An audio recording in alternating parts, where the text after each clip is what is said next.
नमस्ते दोस्तों। तो आज हम बात करने वाले हैं एक बहुत ही important global event G7 summit 2025 के बारे में, जो इस टाइम पर कनाडा में चल रहा है।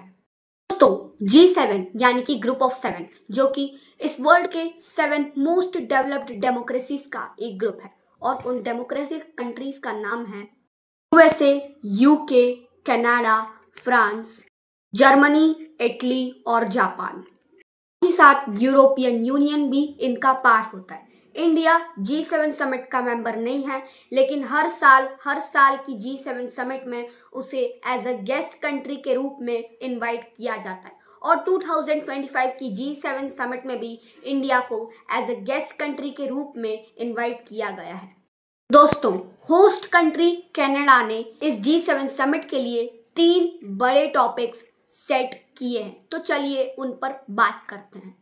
और वो 3 बड़े टॉपिक्स कुछ इस प्रकार है। पहला टॉपिक है ग्लोबल सेफ्टी और डिजास्टर प्रोटेक्शन, जैसे कि वाइल्ड फायर और साइबर क्राइम्स। दूसरा टॉपिक है एनर्जी सिक्योरिटी और आर्टिफिशियल इंटेलिजेंस।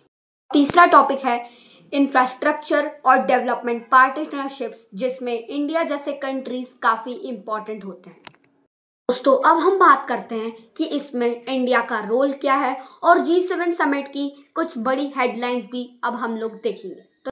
तो इंडिया के prime minister Shri Narendra Modi ji G7 summit में शामिल हुए, और उन्होंने Canadian prime minister mark Carney के साथ एक बड़ी मीटिंग भी की।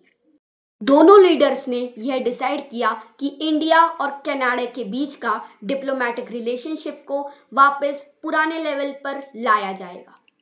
साथ ही साथ यूक्रेन के प्रेसिडेंट भी आए थे, लेकिन USA के प्रेसिडेंट डोनाल्ड ट्रंप ने उनसे कोई मुलाकात नहीं की।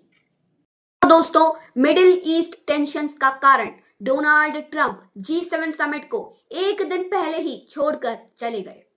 और दोस्तों, G7 जैसे फोरम्स पर इंडिया को एज अ गेस्ट इनवाइट करना ये शो करता है कि इंडिया की इंपॉर्टेंस इस वर्ल्ड में बढ़ती जा रही है।